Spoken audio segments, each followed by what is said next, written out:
বাংলা সাহিত্যে প্রকৃতি, নান্দনিকতা, নিসর্গ আর গ্রাম্য জীবনকেই যদি কেউ সবচেয়ে নিখুঁতভাবে সাহিত্যে ফুটিয়ে তুলে আনেন, তিনি বিভূতিভূষণ বন্দ্যোপাধ্যায়। প্রখ্যাত কথাসাহিত্যিক বিভূতিভূষণ বন্দ্যোপাধ্যায়ের জন্ম 1894 খ্রিস্টাব্দের 12ই সেপ্টেম্বর দক্ষিণ চব্বিশ পরগনা জেলার কাঁচরাপাড়ায়। তার পৈতৃক নিবাস ব্যারাকপুর।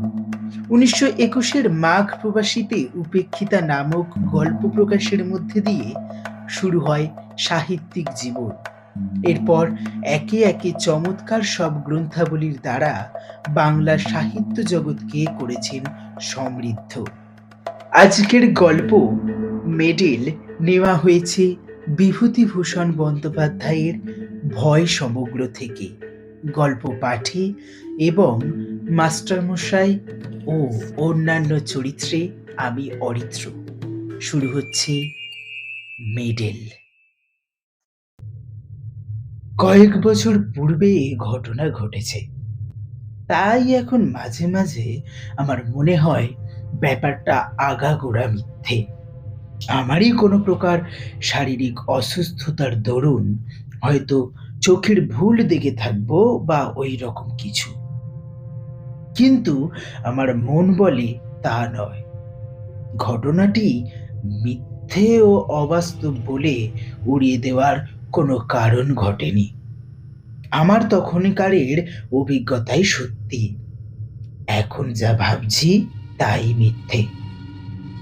ঘটনাটিকে খুলে বলা দরকার। গোড়াতেই একথা বলে রাখি যে গত 10 বৎসরের মধ্যে আমার শরীরে কোনো রোগ বালাই নেই। আমার মন বা মস্তিষ্ক সম্পূর্ণ সুস্থ আছে এবং যে সময়ের কথা বলছি এখন থেকে বছর 4 আগে সম্পূর্ণ সুস্থ ছিল। আমার স্কুল মাস্টারের জীবনে অত্যাশ্চর্য বা অবিশ্বাস্য ধরনের কখনো কিছু দেখিনি।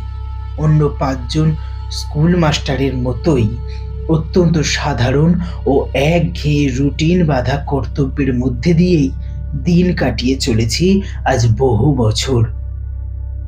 সে বছর বর্ষাকালে গরমের ছুটির কিছু পরে একদিন ক্লাসে পড়াচ্ছি। এমন সময় একটি ছেলে আরেকটি ছেলের সঙ্গে হাত কাড়াকাড়ি করে কি একটা কেড়ে বা ছিনিয়ে নেওয়ার চেষ্টা করছে। আমার চোখে পড়ল।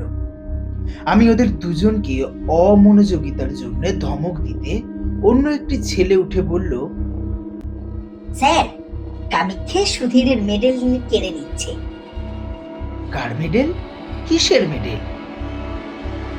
সুধীর নামে ছেলেটি দাঁড়িয়ে উঠে বলল, আমার মেডেল স্যার। অন্য ছেলেটির দিকে চেয়ে বলল, ওর মেডেল তুমি নিচ্ছিলে কামিক্ষে? কামিক্ষে ওরফে কামাখ্যা চরণ মৌলিক নামে ছেলেটি বললে, নিচ্ছিলাম না স্যার, দেখতে চাইছিল। ও তা দেবে না। ওর মেডেল যদি ও না দেয় তোমার কেড়ে নেবার কি অধিকার আছে? বসো, ওরকম আর করবে না। কথা শেষ করে সুধীরের দিকে চেয়ে ক্লাসের ছেলেদের পরস্পরের মধ্যে ভ্রাতৃভাব ও সখ্য থাকার ঔচিত্য সম্বন্ধে নীতি দীর্ঘ একটি বক্তৃতা দেবার পর ঈষৎ কৌতূহলের সঙ্গে জিজ্ঞেস করলুম, কই, কি মেডেল দেখি? কোথায় পেলে মেডেল? ভেবেছিলুম আজকাল কলকাতার পাড়ায় পাড়ায় যেসব ব্যাডমিন্টন খেলা, সাঁতারের বা দৌড়ের প্রতিযোগিতা প্রভৃতি অনুষ্ঠিত হয়ে থাকে তারই কোনো কিছুতে সুধীর হয়তো 4র্থ স্থান বা ওই ধরনের কোনো সাফল্য লাভ করে ছোট্ট এতটুকু একটা আধুলির মতো মেডেল পেয়ে থাকবে এবং সম্পূর্ণ স্বাভাবিক যে সে সেটা ক্লাসে এনে 5 জনকে গর্ব ভরে দেখাতে চাইবে। এমনকি এই ছুতো অবলম্বন করে ক্লাস শুদ্ধ হেডমাস্টারের কাছে দলবদ্ধ হয়ে গিয়ে একবেলার জন্য ছুটিও চাইতে পারে। সুতরাং মেডেলটা যখন আমার হাতে এসে পৌঁছলো তখন সেটাকে তাচ্ছিল্যের সঙ্গেই হাত পেতে নিল। কিন্তু মেডেলটার দিকে একবার চেয়ে দেখেই চেয়ারে সোজা হয়ে বসল। না, এ তো পাড়ার ব্যাডমিন্টন ক্লাবের বাজে মেডেল নয়। মেডেলটা পুরনো, বড় ও ভারী চমৎকার গড়ন। কি জিনিস দেখি। মেডেলের গায়ে কি লেখা রয়েছে আধো অন্ধকার ক্লাসরুমে ভালো পড়তে পারলুম না। ও পিঠে উল্টে দেখি মহারানী ভিক্টোরিয়ার অল্প বয়সের মূর্তি খোদাই করা। পকেটে চশমা নেই, মনে হলো অফিস ঘরের টেবিলে ফেলে এসেছি। ইতিমধ্যে অনেকগুলি ছেলে ভিড় করেছে আমার চেয়ারের চারপাশে মেডেল দেখবার জন্যে। তাদের ধমক দিয়ে বললুম, যাও সব বসো গে, ভিড় করো না এখানে। একটা ছেলেকে বলল, কি লেখা আছে মেডেলের গায়ে পড়ো তো। ক্লাস 4-এর ছেলে অতি কষ্টে ধীরে ধীরে পড়লে, ক্রাইমিয়া সেভাস্টোপোল, ভিক্টোরিয়া রেজিনা। আর ও পিঠে সার্জেন্ট এসবি পার্কিনস, 6 ড্রাগন গার্ডস, 1854 সাল। দস্তুর মতো অবাক হয়ে গেল। ক্রাইমিয়ার যুদ্ধের সময় সেভাস্টোপোলের রণক্ষেত্রে কোনো সাহসের কাজ করবার জন্য এই মেডেল দেওয়া হয়েছিল ইংল্যান্ডের সামরিক দপ্তর থেকে ড্রাগন গার্ডস সৈন্যদলের সার্জেন্ট পার্কিনসকে। এ তো সাধারণ জিনিস মোটেই নয়। Crimea Sevastopol, charge of the light brigade. কিন্তু কলকাতার নীলমণি দাসের লেনের সুধীর সাহার কাছে সে মেডেল কোথা থেকে আসে? সুধীর, এদিকে এসো। এ মেডেল কোথায় পেয়েছো? ওটা আমার স্যার। তোমার তা বুঝলাম, পেলে কোথায়? আমার দাদু দিয়েছেন স্যার। তোমার দাদু কোথায় পেয়েছিলেন জানো? হ্যাঁ স্যার জানি। আমার দাদুর বাবার কাছে এক সাহেব জমা রেখে গিয়েছিল। কিভাবে? আমাদের মদের দোকান ছিল কিনা স্যার, মদ খেয়ে টাকা কম পড়লে ওটা বাঁধা রেখে গিয়েছিল, আর নিয়ে যায়নি, দাদুর মুখে শুনেছি। হিসেব করে দেখলুম 86 বছর উত্তীর্ণ হয়ে গিয়েছে সেই বছরটি থেকে, যে বছর সার্জেন্ট পার্কিনস সে যেই হোক এ মেডেল পায়। তখন তার বয়স যদি 20 বছরও থেকে থাকে, এখন তার বয়স হওয়া উচিত 106। সুতরাং সে মরে ভূত হয়ে গেছে কোন কালে।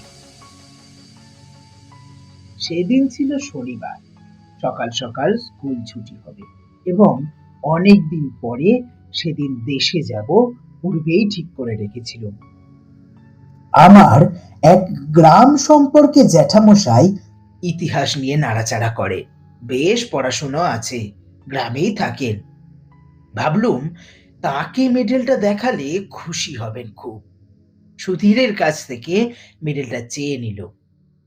সোমবারে ফেরত দেব বলল। স্কুলের ছুটির পরে বাসা থেকে সুটকেস নিয়ে শিয়ালদা স্টেশনে এসে 2:30-এর গাড়ি ধরলুম। দেশের স্টেশনে যখন নামলুম তখন বেলা 5:30। 2 মাইল রাস্তা হেঁটে বাড়ি পৌঁছতে প্রায় সন্ধ্যা হয়ে গেল। সন্ধ্যার আগেই হয়তো পৌঁছতে পারা যেত, কিন্তু আমি খুব জোরে হাঁটিনি। ভাদ্র মাসের শেষ, বৃষ্টি তত বেশি না হওয়ায় পথঘাট বেশ শুকনো খটখটে। পথের ধারে বর্ষা শ্যামল গাছপালা চোখে বড় ভালো লাগছিল। অনেক দিন কলকাতা বাসের পরে, তাই জোরে পা না চালিয়ে আস্তে আস্তে হেঁটে আসছিল। এখানে প্রথমেই বলি, আমার বাড়িতে কেউ থাকে না।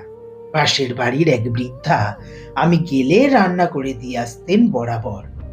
আমার এক বাল্য বন্ধু বৃন্দাবন অনেক বছর ধরে বিদেশে থাকে। পিসিমার মুখে শুনলুম আজ দিন 15 হলো বৃন্দাবন বাড়ি এসেছে, শুনে বড় আনন্দ হলো। সন্ধ্যার পরে ওর সঙ্গে দেখা করব ঠিক করে চা খেয়ে নদীর ধারে বেড়াতে বার হলো। যাবার সময় সুটকেসটা খুলে মিডলটা পকেটে নিল, বৃন্দাবনকেও দেখাবো। নদীর ধারে গিয়ে দেখি বর্ষার দরুন নদীর জল ভয়ানক বেড়েছে। নদীর জল কুল ছাপিয়ে দুধারের মাঠে পড়েছে। অনেকক্ষণ বসে রইলুম। সন্ধ্যার অন্ধকার নামলো একটু একটু। বাদুড়ির দল বাসায় ফিরছে। কেউ কোনো দিকে নেই। এক জায়গায় বর্ষার তোড়ে নদীর পাড় ভেঙে গিয়েছে, অনেকটা উঁচু পাড়। নিচে খরস্রোতা বর্ষার নদী।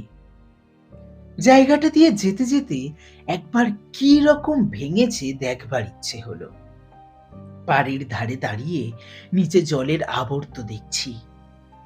পাড়টা সেখানে অনেকখানি উঁচু, জল অনেক নিচে।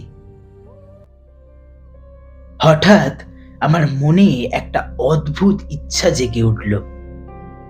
আমি লাফ দিই পাড় থেকে জলে। থাকতে থাকতে ইচ্ছেটা যেন ক্রমে ক্রমে বেড়ে উঠেছে। লাফাই, দি লাফ। অথচ বর্ষার খরস্রোতা নদী কুটো ফেললে দুখানা হয়ে যায়। আমি সাঁতার জানি না, গভীর জল পাড়ের নিচে। ইচ্ছেটা কিছুতেই যেন সামলাতে পারছি না।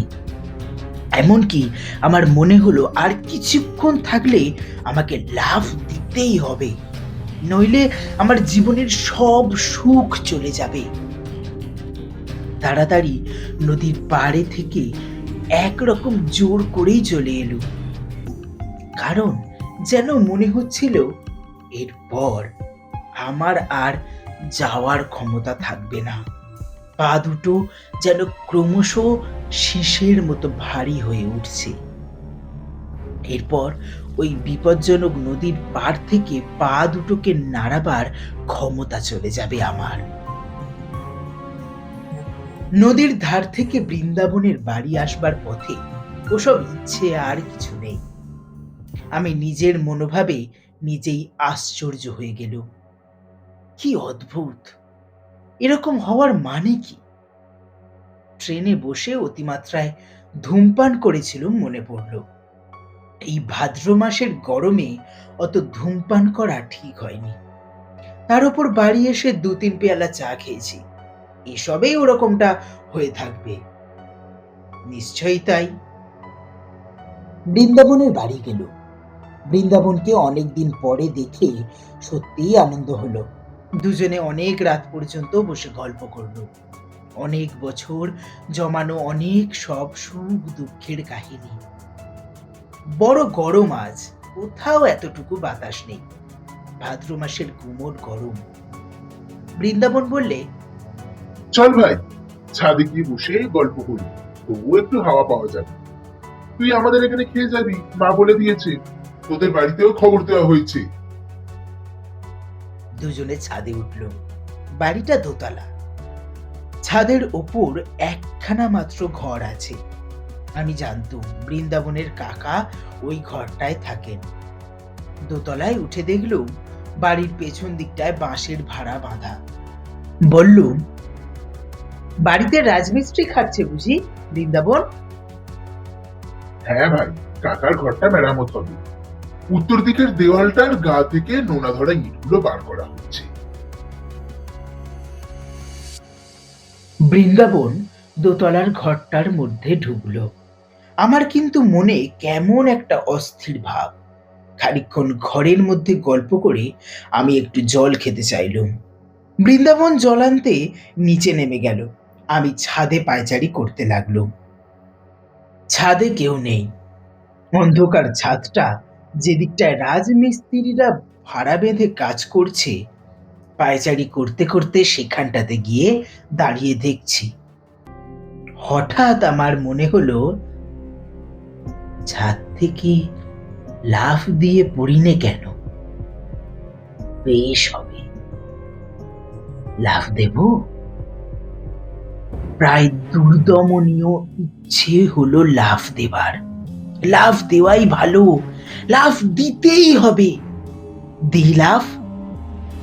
এমন সময় বৃন্দাবন ছাদের ওপর এসে বলল, আয় ঘরের মধ্যে, মা চা পাঠিয়ে দিচ্ছেন। ওখানে দাঁড়িয়ে কেন? আরো প্রায় আধ ঘন্টা কথা বলবার পরে নিজে থেকে চা ও খাবার এসে পৌঁছলো।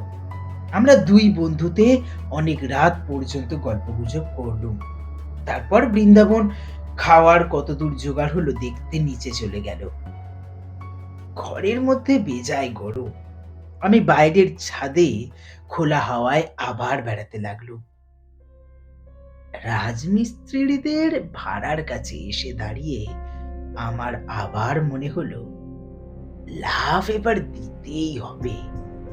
কেউ নেই ছাদে, কেউ বাধা দিতে আসবে না। সঙ্গে সঙ্গে আমার মনের গভীর তলায় কে যেন বলছে, লাফ দিও না মূর্খ, লাফ দিও না, পরে চূর্ণ হয়ে যাবে। আমার মাথার মধ্যে কেমন ঝিমঝিম করছে। কতক্ষণ পরে জানি নে, এবং কিসে থেকে কি হলো তাও জানি নে। হঠাৎ বৃন্দাবনের চিৎকারে আমার চমক ভাঙল। দেখি বৃন্দাবন আমাকে হাত ধরে টেনে তুলছে। এ কি সর্বনাশ! তুই লাফ দিয়ে পড়লি দেখলুম যেন। ভাগ্যিস বাঁশে পা বেঁধে গিয়েছে তাই রক্ষে। কি হলো তোর? আমার মাথা যেন কেমন ঘুরছিল, গা ঝিমঝিম করছিল। বৃন্দাবনকে বলল, আমি ভাই কিছুই জানি নে তো। বৃন্দাবন ঘরের মধ্যে নিয়ে গিয়ে আমায় শুইয়ে দিল। সকলে বললে ট্রেনে আসার দরুন আর গরমে শরীর কিরকম খারাপ হয়ে মাথা ঘুরে পড়ে গিয়েছিল। আমি জানি মাথা ঘুরে পড়ে আমি যাইনি, লাফ আমি ইচ্ছে করেই দিয়েছিল। তবে ঠিক যে সময়টাতে আমি লাফ দিয়েছি সে সময়ের কথাটা আমি অনেক চেষ্টা করেও কিছুতেই মনে করতে পারলুম না। বিছানায় শুয়ে বেশ সুস্থ বোধ করল। পাশ ফিরতে হঠাৎ যেন কি একটা শক্ত জিনিস বুকের কাছে ঠেকল। পকেটে হাত দিয়ে দেখি সুধীরের সেই মেডেলটা। আশ্চর্য, এটার কথা এতক্ষণে একেবারে ভুলেই গিয়েছিলুম। বৃন্দাবনকে সেটা দেখালো। ওদের বাড়ির সকলে মেডেলটা হাতে করে ঘুরিয়ে ঘুরিয়ে দেখল। রাত্রিরে নিজের ঘরে এসে শুয়ে পড়ল।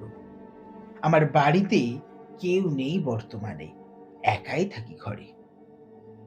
একটা জিনিস লক্ষ্য করছি, যখন থেকে বৃন্দাবনের বাড়ি থেকে বার হয়ে পথে পা দিয়েছি তখন থেকেই কেমন এক ধরনের ভয় করছে আমার। বাড়িতে যখন ঢুকলুম তখন ভয়টা যেন বাড়ল। একা ঘরে কতবার এর আগে শুয়েছি, এমন ভয় হয়নি তো কোনোদিন। না, শরীরটা সত্যিই খারাপ। শরীর খারাপ থাকলে মনও দুর্বল হওয়াটা স্বাভাবিক। আলো নিভিয়ে শুয়ে পড়লাম। আমার শিয়রের কাছে একটা বড় জানলা। জানালা দিয়ে বাড়ির পেছনের বন বাগান চোখে পড়ে। বেশ জ্যোৎস্না উঠেছে, কৃষ্ণপক্ষের একাদশীর জ্যোৎস্না। হাওয়া আসবে বলে জানালা খুলে রেখেছি। কতক্ষণ ঘুম হয়েছিল জানি না, ঘন্টাখানেকের বেশি হবে না। হঠাৎ ঘুমটা ভেঙে গেল। মনে হতে লাগলো আমার শিয়রের দিকে জানলায় কে দাঁড়িয়ে, যেন মাথা তুলে সেদিকে চেয়ে দেখলেই তাকে দেখা যাবে। কথাটা মনে হওয়ার সঙ্গে সঙ্গে ভীষণ ভয়ও হলো, অথচ কিসের যে ভয় তাও ঠিক বুঝতে পারলাম না। এমন ভয় যে কিছুতেই শিয়রের জানালার দিকে তাকাতে পারলাম না। কে দাঁড়িয়ে আছে চোখে না দেখলেও আমার বেশ মনে হলো জানালার গড়াদিতে দুটো হাত রেখে কে যেন দাঁড়িয়ে আছে। জ্বলন্ত চোখে সে আমার দিকে চেয়ে রয়েছে। আমি ওদিকে চাইলেই দেখতে পাবো। প্রাণপণে চোখ বুজে শুয়ে রইল, কিছুতেই চাইব না। ঘুমাবার চেষ্টা করলাম, কিন্তু ঘরের মধ্যে কোথাও কি ইঁদুর পচেছে? কিসের পচা গন্ধ? যেন আয়োডিন, লিন্ট, মলম প্রভৃতির উগ্র গন্ধের সঙ্গে পচা ক্ষতের গন্ধ মিশানো। এতকাল বাড়িতে থাকা নেই, যার উপর বাড়িঘর পরিষ্কার রাখার ভার সে কিছুই দেখাশোনা করে না বোঝা গেল। কে যেন আমার মনের ভেতর বলছে, চেয়ে দেখো তোমার মাথার শিয়রের জানালার দিকে, দেখো না চেয়ে। ঘরের চারিধারে কিসের যেন একটা প্রভাব, কোনো অমঙ্গলজনক, হিংস্র, উগ্র, অশান্ত ধরনের ব্যাপার, ঠিক বলে বোঝানো যায় না। আমি যেন ভয়ানক বিপদগ্রস্ত। সে এমন বিপদ যা আমাকে মরণের দৌড় পর্যন্ত পৌঁছে দিতে পারে। এমনকি সে দৌড়ের চৌকাঠ পার করে অন্ধকার মৃত্যুপুরীর হিমশীতল নীরবতার মধ্যে ডুবিয়ে দিতেও পারে। আমি চাইব না, কিছুতেই চাইব না শিয়রের জানালার দিকে। কিন্তু যে প্রভাবই হোক, আমার ঘরের মধ্যে দেওয়ালের এ পিঠে তার অধিকার নেই। বহুকাল ধরে পূর্বপুরুষেরা বাস্তু শালগ্রামের অর্চনা করেছেন এ ঘরে। এর মধ্যে কারো কিছু খাটবে না। আমার মনই আবার এই কথাগুলি যেন বললে। অন্ধকার রাত্রি, নির্জন ঘরে মন কত কথা কয়। জানালার ধারে কি যেন শব্দ হলো, অদ্ভুত ধরনের শব্দটা। কে যেন জানালার গড়াদের উপর টোকা দিয়ে আমার দৃষ্টি আকর্ষণ করতে চাইছে। একবার, দুবার, তিনবার। ভয়ে আমার বুক ঢিপ ঢিপ করতে লাগলো। কাউকে ডাকবো চিৎকার করে, একবার চেয়ে দেখবো জানালার দিকে জিনিসটা কি। হঠাৎ আমার মনে পড়লো একটা ধাড়ি বেজি অনেকদিন থেকে বাইরের দেওয়ালে কড়িকাঠের খোলে বাসা বেঁধে আছে। আজ বিকেলেও সেটাকে একবার দেখেছি।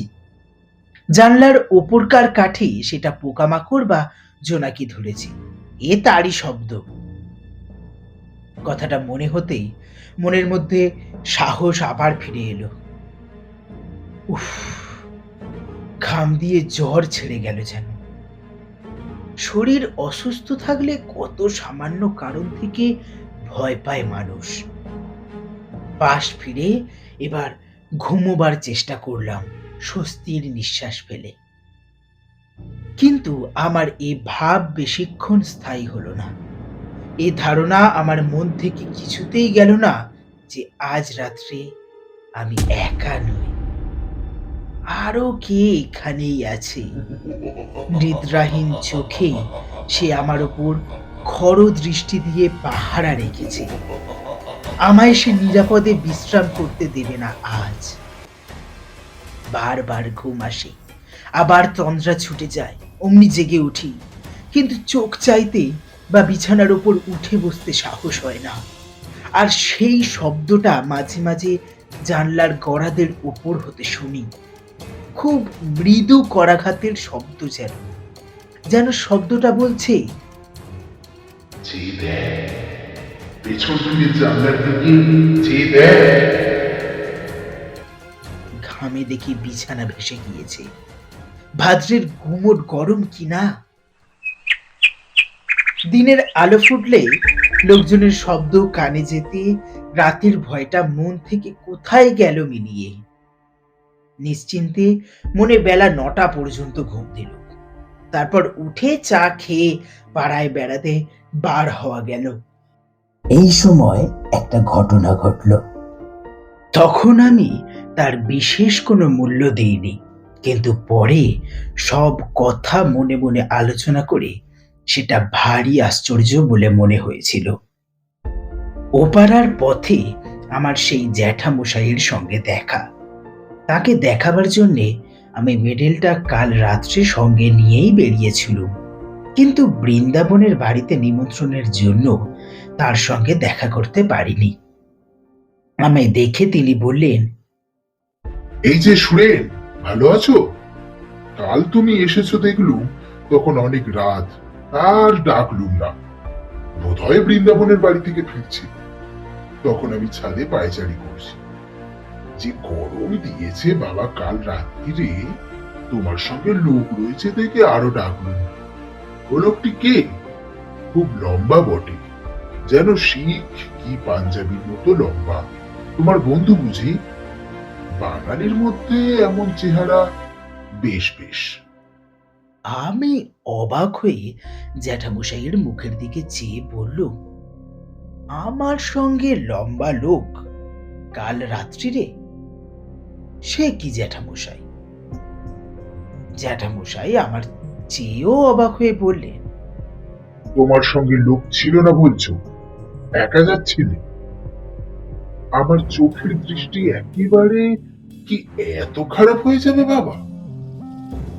আমি হেসে বললাম, তাই হবে জ্যাঠামশাই।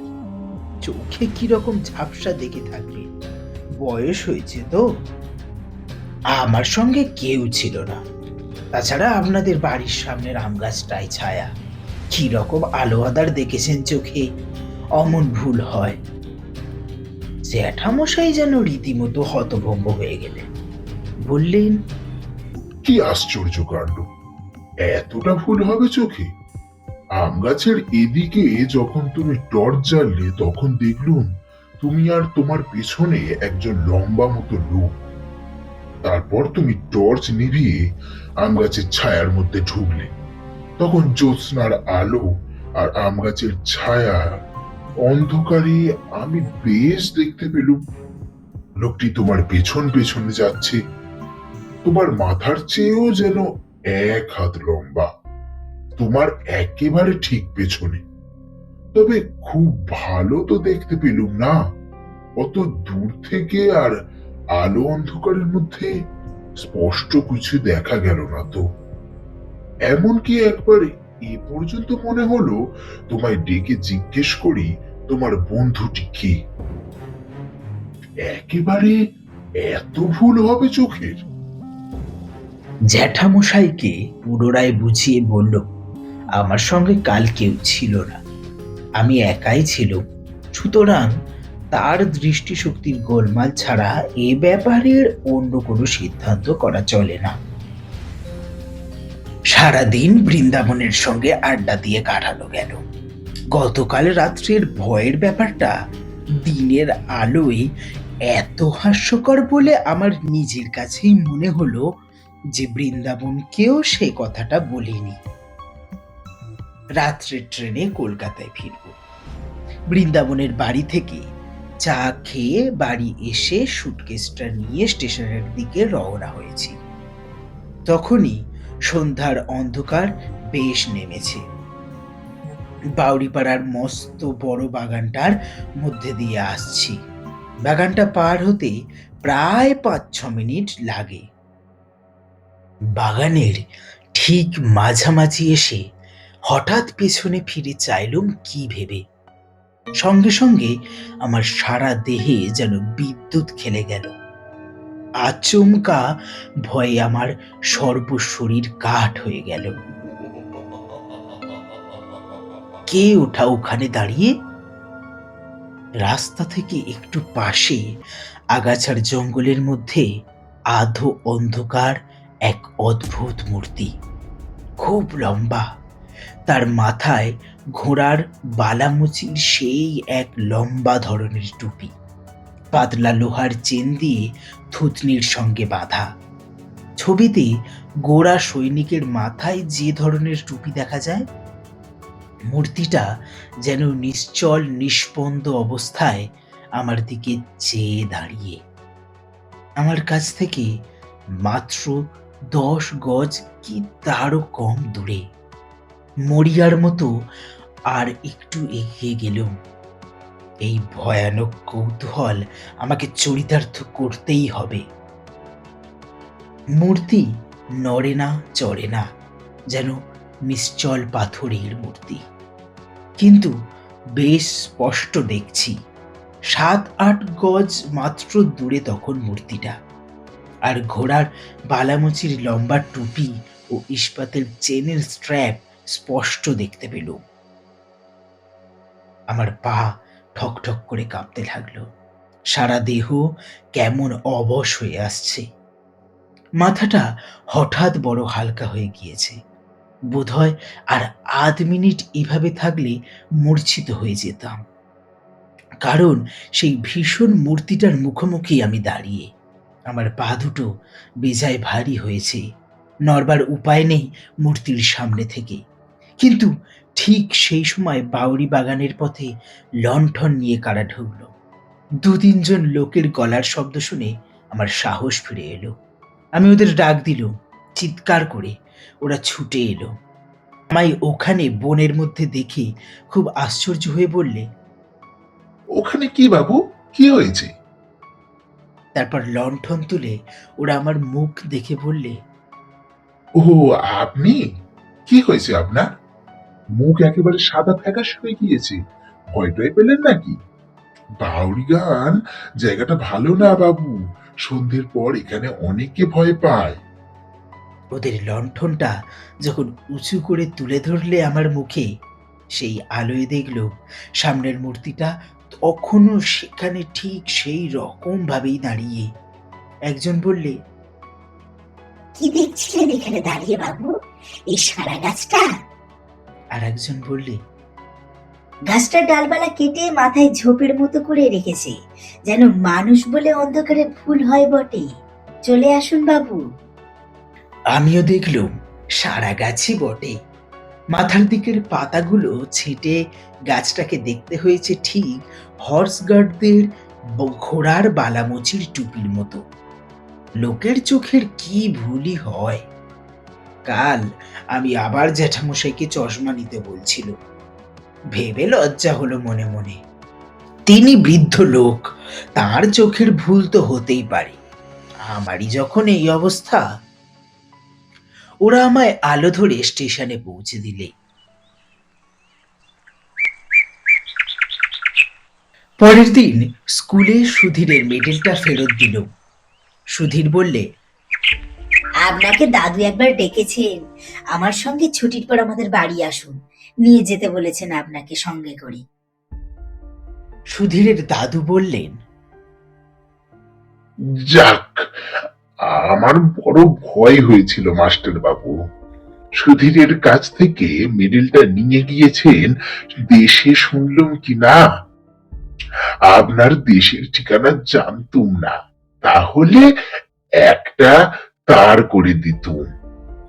ও মেডেলটা আমার বাবাকে একজন গোড়া সৈন্য দিয়ে যায়। আমি তখনও জন্মাইনি, বাধা দিয়েছিল আর উদ্ধার করতে পারেনি। বেজায় মাতাল আর গোয়ার ছিল লোকটা। ও মেডেলের বিপদ হচ্ছে আমাদের বংশের লোক ছাড়া অন্য কেউ নিলে তার বড় বিপদ ঘটে। আমার এক ভগ্নিপতি একবার কিছুতেই শুনলে না, অনেক কাল আগের কথা। বাড়ির গেল মেডেল দেখাতে, সেই দিনই সন্ধ্যার সময় ছাদ থেকে পড়ে মারা গেল। মৃতদেহের পকেট থেকে মেডেল বেরুলো। হ্যাঁ মাস্টার বাবু, আমার নিজের ভগ্নিপতি, মিথ্যে কথা তো বলবো না। আজ 27-28 বছর আগের কথা। ওটা আরো দু একজন নিয়েছে, তক্ষুনি ফেরত দিয়ে গিয়েছে।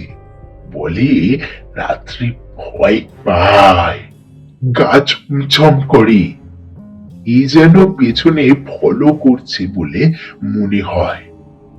ও বাইরের লোকের সহ্য হয় না মাস্টার বাবু, প্রাণ পর্যন্ত বিপন্ন হয়।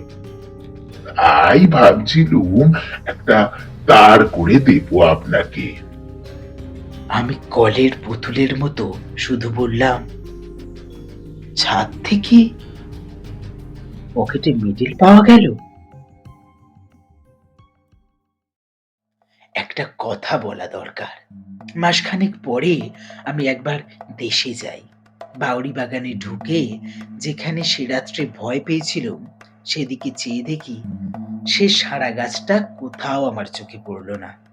যে আম গাছটার ধারে সারা গাছটা দেখেছিল সেখানে দিনমানে বেশ ভালো করে দেখেছি, কোথাও সে সারা গাছ নেই, বা গাছ কেটে নিলে যে গুড়িটা থাকবে তারও কোনো চিহ্ন নেই।